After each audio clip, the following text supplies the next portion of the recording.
നമസ്കാരം. 2021 നിയമസഭാ തെരഞ്ഞെടുപ്പിൽ കുറഞ്ഞ വോട്ടിന് കൈവിട്ട മണ്ഡലങ്ങൾ ഇത്തവണയും നിർണായകമാകും. 5000-ൽ താഴെ ഭൂരിപക്ഷത്തിൽ നിയമസഭയിലെത്തിയ 26 MLA-മാരാണ് ഉണ്ടായിരുന്നത്. 52 മണ്ഡലങ്ങളാണ് 10000-ൽ താഴെ ഭൂരിപക്ഷമുള്ളത്. ഇത്തവണയും കടുത്ത മത്സരമാണ് ഇവിടെ നടക്കുന്നത്. ഈ ചാഞ്ചാടുന്ന മണ്ഡലങ്ങളാണ് ഭരണമാറ്റമുണ്ടാക്കുന്നത്.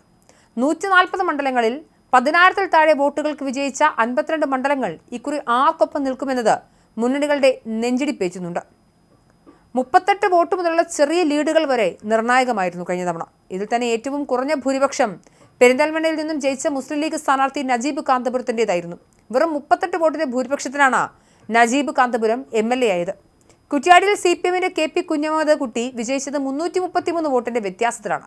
മഞ്ചേശ്വരത്ത് ലീഗ് നേതാവ് AKM അഷ്റഫിന്റെ ഭൂരിപക്ഷം 745 ഇവിടെ BJP നേതാവ് K സുരേന്ദ്രനാണ് രണ്ടാമതെത്തിയത്. തൃശൂരിലെ LDF-ലെ P ബാലചന്ദ്രന്റെ ഭൂരിപക്ഷം 946 താനൂരിൽ മന്ത്രി V അബ്ദുറഹ്മാൻ 985 വോട്ടിന്റെ ഭൂരിപക്ഷത്തിലാണ് ജയിച്ചത്.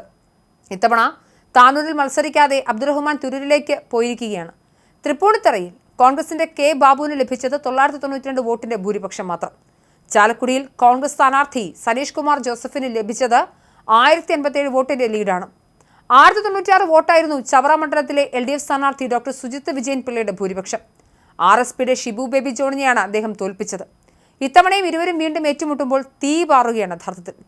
റാന്നിയിൽ LDF സ്ഥാനാർത്ഥി കേരള കോൺഗ്രസ് MLA അഡ്വക്കേറ്റ് പ്രമോദ് നാരായൺ 1285 വോട്ടിന്റെ ഭൂരിപക്ഷത്തിലാണ് ജയിച്ചത്. കണ്ണൂരിൽ മന്ത്രി രാമചന്ദ്രൻ കടന്നപ്പള്ളിക്ക് ലഭിച്ചത് 1745 വോട്ടിന്റെ ഭൂരിപക്ഷമാണ്.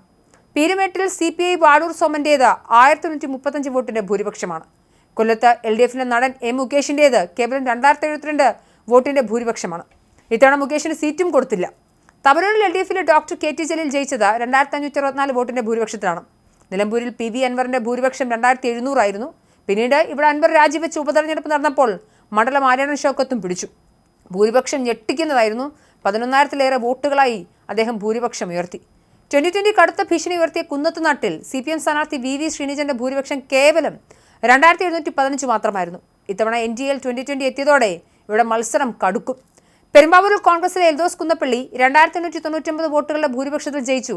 ഇത്തവണ എൽദോസിന് സീറ്റ് കൊടുത്തില്ല. അടൂരിലെ CPI-ലെ ചിറ്റയം ഗോപകുമാറിന് ലഭിച്ചത് 2919 വോട്ടിന്റെ ഭൂരിപക്ഷമാണ്. കുന്നത്തൂരിൽ LDF-ലെ കോവൂർ കുഞ്ഞുമോന്റെ ഭൂരിപക്ഷം 3009 തൃത്താലയിൽ MP രാജേഷിന്റെ ഭൂരിപക്ഷം വെറും 3016 പേരാവൂരിൽ ഇപ്പോൾ KPCC പ്രസിഡന്റ് കൂടിയായ സണ്ണി ജോസഫ് ജയിച്ചത് 3172 വോട്ടിന്റെ ഭൂരിപക്ഷത്തിലാണ്.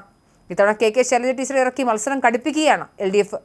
പാലക്കാടും നേമവും അടക്കം ഇഞ്ചോടിഞ്ച് പോരാട്ടമാണ് എന്തായാലും ഇത്തവണയും നടക്കുന്നത്. കഴിഞ്ഞ തവണയും അതുപോലെയായിരുന്നു.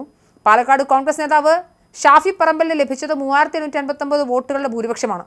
ഷാഫി MP ആയതിനെ തുടർന്നുള്ള ഉപതെരഞ്ഞെടുപ്പിൽ രാഹുൽ മാങ്കൂട്ടത്തിൽ 18,840 വോട്ടുകളുടെ റെക്കോർഡ് ഭൂരിപക്ഷത്തിലാണ് വിജയിച്ചത്. ഇവിടെ BJP-യുടെ രണ്ടാമതെത്തിയത്. ഇത്തവണ കോൺഗ്രസ് നടൻ രമേശ് പിഷാരടിയും BJP നേതാവ് ശോഭാ സുരേന്ദ്രനും രംഗത്തിറങ്ങിയതോടെ കടുത്ത മത്സരമാണ് നടക്കുന്നത്. നേമത്ത് മന്ത്രി V ശിവൻകുട്ടിയുടെ ഭൂരിപക്ഷം 3949 വോട്ട് മാത്രമാണ്. ഇവിടെ BJP-യാണ് രണ്ടാമത്.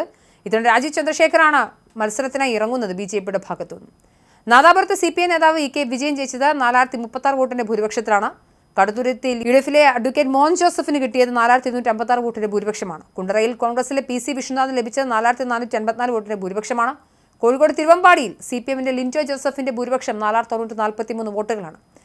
എന്തായാലും അരുവിക്കര, കുട്ടനാട്, ഇടുക്കി, ഇരിങ്ങാലക്കുട തുടങ്ങിയ സീറ്റുകൾ UDF-ന് നഷ്ടപ്പെട്ടത് ഏകദേശം 5000-ഓളം വോട്ടിന്റെ ഭൂരിപക്ഷത്തിനാണ്. ചങ്ങനാശ്ശേരിയും അഴീക്കോടും ചേർത്തലയും കായംകുളവും കോതമംഗലവും എന്നിവ 6000-ൽ പരം വോട്ടിന് ഐക്യമുന്നണിക്ക് നഷ്ടമായിരുന്നു. എന്തായാലും കേരളം വീണ്ടും ഒരു നിയമസഭാ തെരഞ്ഞെടുപ്പിനെ അഭിമുഖീകരിക്കാൻ പോവുകയാണ്. ഈ ഘട്ടത്തിൽ ഓരോ വോട്ടും നിർണായകമാണ്. നമ്മൾക്ക് കഴിഞ്ഞ തവണത്തെ നിയമസഭാ തെരഞ്ഞെടുപ്പിൽ മനസ്സിലായിരുന്നു. എന്തായാലും ഈ നിയമസഭാ സീറ്റുകൾ നിർണ്ണയിക്കും ആരാണ് അടുത്ത തവണ കേരളം ഭരിക്കുകയെന്ന്.